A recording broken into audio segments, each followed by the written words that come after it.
blood is strong, the heart is Highland. From all over the world, Scotsmen and Highlanders came in festival year to the greatest clan gathering ever held. As they marched through the streets of the grey old city of Edinburgh, there was no doubt that on that occasion, the heart of the capital was certainly Highland. But they were in the lowlands. For their own countryside, they must travel to the north, across the waters of the Firth of Forth. Here was the land from which the forefathers of these returning clansmen had originally come.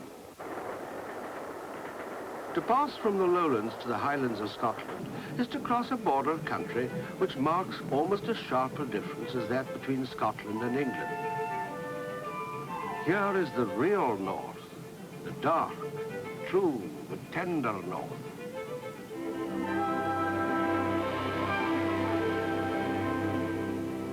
This is the land of the Grampians, the great mass of mountains that lie between Edinburgh, the capital of Scotland, and Inverness, the capital of the Highlands. It is a wild, romantic, and often desolate landscape, but full of great beauty. The moorland stretches for miles in all directions. There are long, deep lochs and a mass of mountains. We know that these are amongst the oldest hills in the world.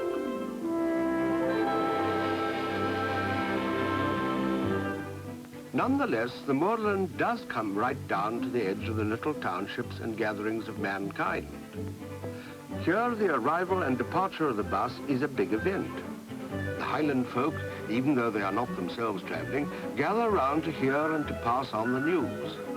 Some of them do so in English, some in the old Highland tongue of Gaelic. And in that language, there is a saying that, when God made time, he made plenty of it.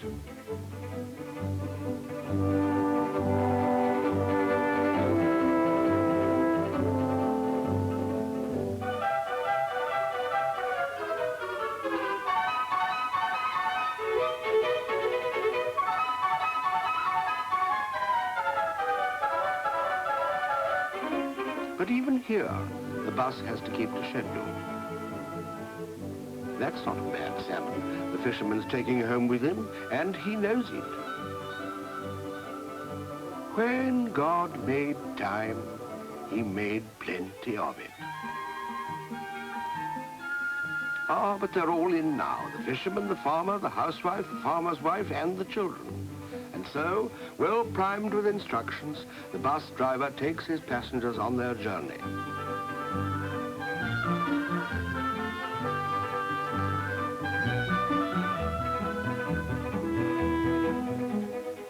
Takes them by lochside, by riverside, and under the shadow of the hills. And every now and again he has to stop to act as a kind of unofficial postman. The district nurse is a very important figure in the Highland community. She's making quite sure that her message is going to be delivered.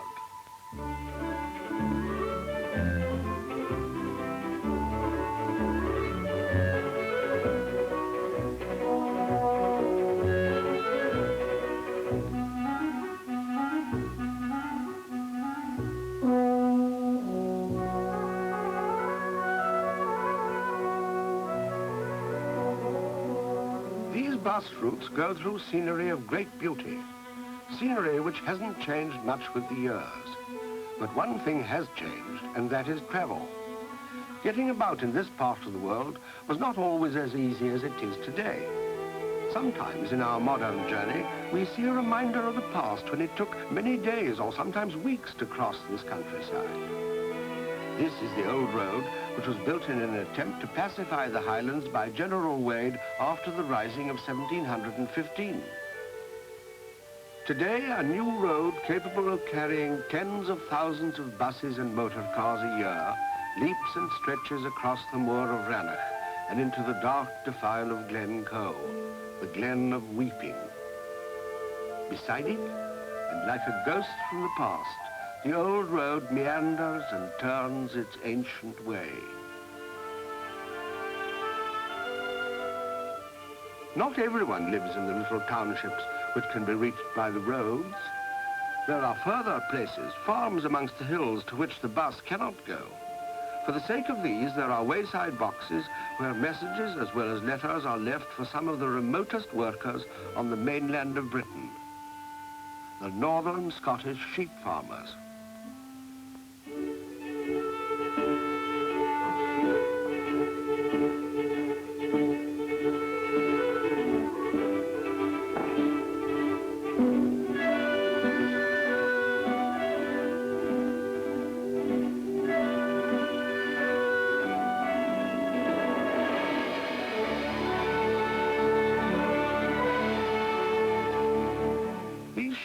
Don't really need to look quite so puzzled and unhappy as all that. At the end of this uncomfortable journey, they will find themselves let loose on an island off the west coast belonging to the sheep farmer. Here for months on end, they will remain undisturbed lords of their own domain.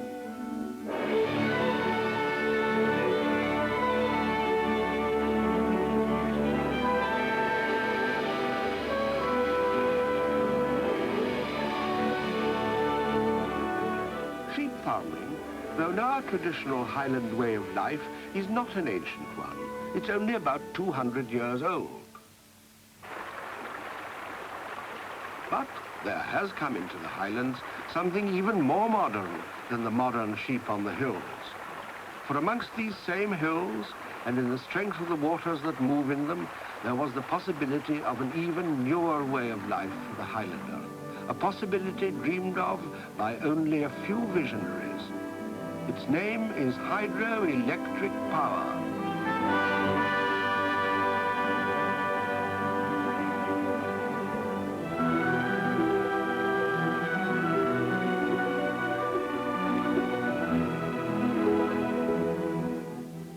Man has now harnessed the power of the storm and the rains which fill the waterways of this mountainous district.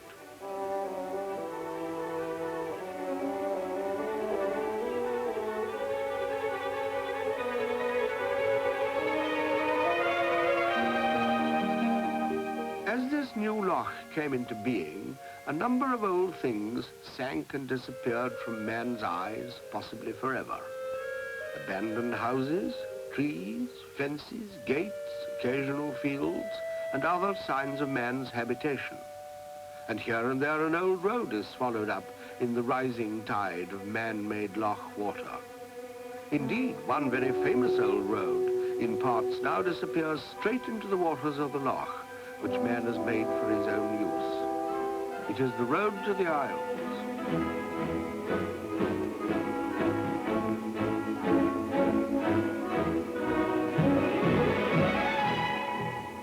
The old road has gone, but the water which has covered it now provides power far greater than the power of all the traffic which has passed over it for centuries.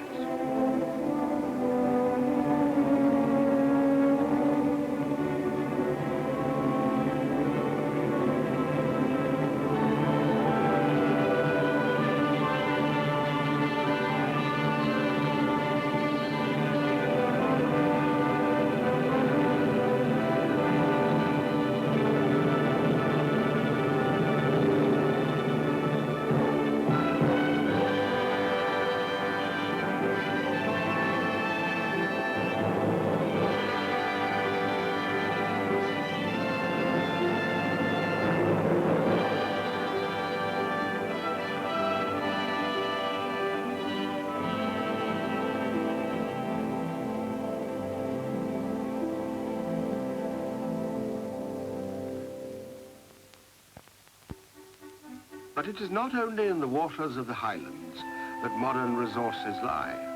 On these great rolling hillsides, some of them now stripped bare of their trees, there is soil which in the days of Nelson helped to produce the wooden walls of Britain. We no longer build our ships of wood, but there are many other uses to which it can be put, and forestry is one of the most important and growing industries in this part of Scotland. These young trees must be enclosed within enormous plantations and regularly tended. From the days of the great Caledonian forest, there have been trees in the Highlands, and there have been men to make use of them. But until recently, the care of trees was not practiced with any planning for the future in the Highlands of Scotland. Now, whole new communities of foresters have come to settle and to develop an old source of wealth.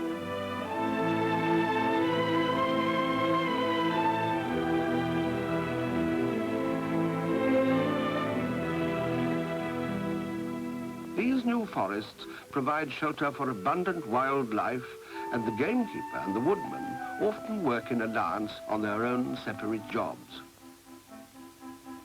A Highland gamekeeper is almost as much a creature of the woods and moorland as are the birds and animals in his charge. He carries his gun to destroy their enemies, the vermin, the foxes, the stoats, and the weasels. He knows the secret ways of the forest and can from close to watch the shy, elusive deer.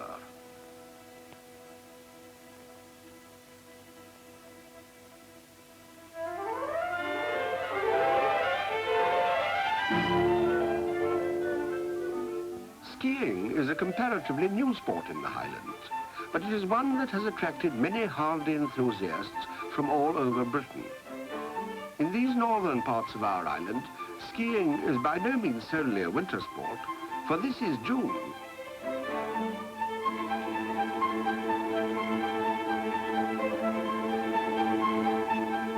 Another newcomer is the hiker.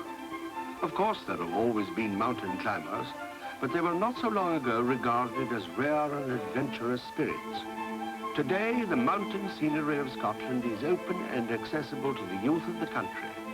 Upon every weekend in spring, summer, autumn, and in some years during the winter, the young people of the towns of Scotland pour out into the Highlands to wander along the old hill paths, to climb the trackless mountains, to fish in the streams and burns, to camp beneath the stars in the open air, and, perhaps most ardently of all, to enjoy the unsurpassed beauties of the scenery. And what scenery it is, too!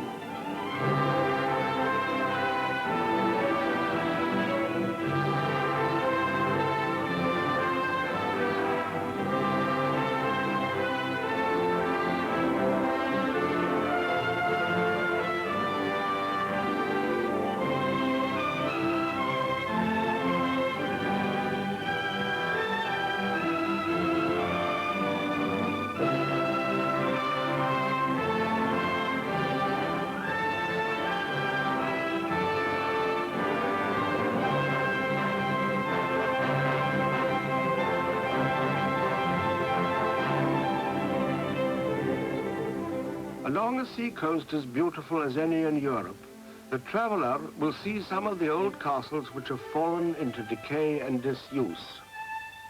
Some have been destroyed in the clan warfare which once ravaged the Highlands.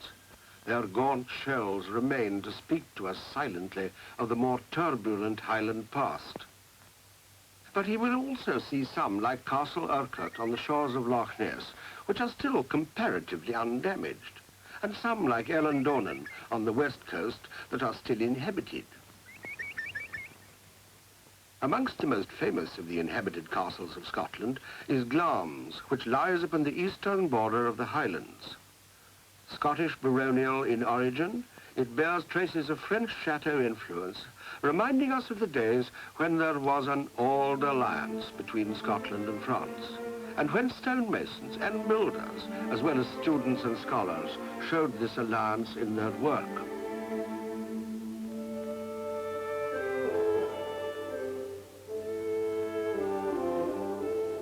The crypt of the castle is nearly 1,000 years old. Macbeth was Thane of Glamis, and the structure of this dark and eerie room can't have changed much since his day.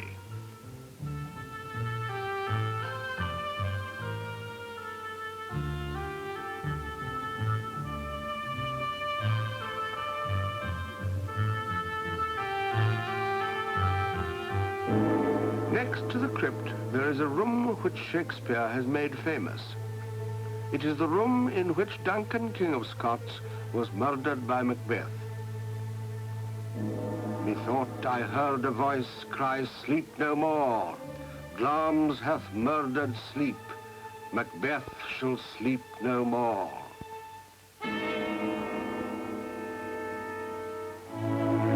James V, a later king of Scotland, surveys the scene. About the crypt, and in the drawing room of the castle, the present day mingles with the more recent past of 300 years ago, as the date on this beautifully moulded ceiling announces.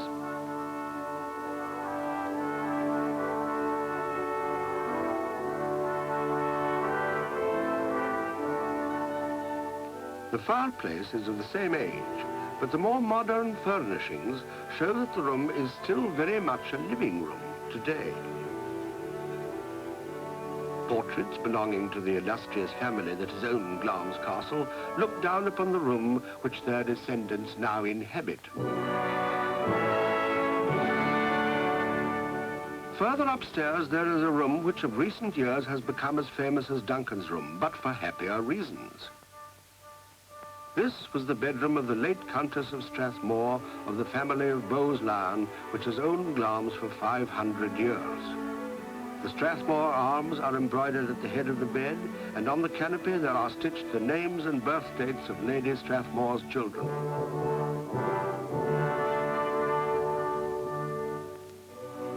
Lady Elizabeth Bowes-Lyon, now Her Gracious Majesty, the Queen Mother.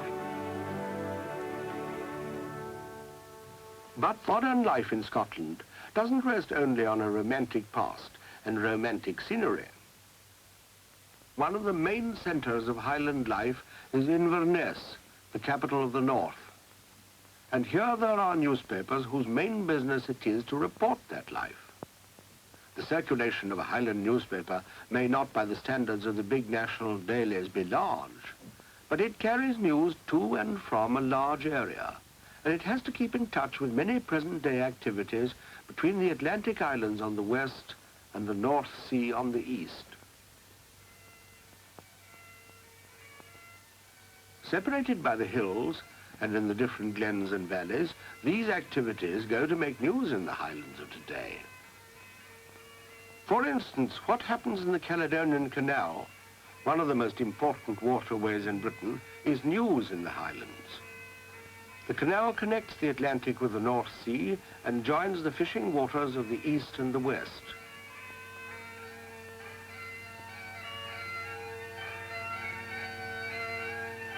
Highland cattle are famous all the world over in romantic paintings.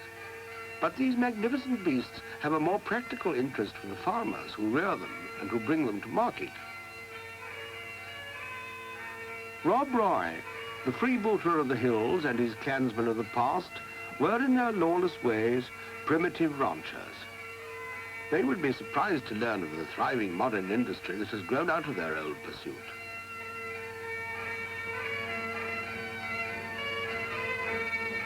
Ush Kiabeha, the water of life, or better known in simple English as whiskey. The best whiskey in the world is still drunk in the Highlands of Scotland and is still Scotch.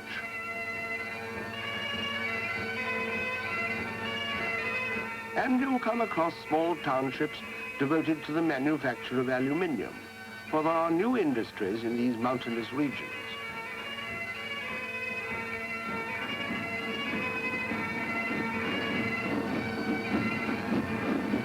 All this the traveller and the tourist can see for himself. Clansmen saw when they came from overseas for their great gathering in the mother country, the country which gave their forefathers birth.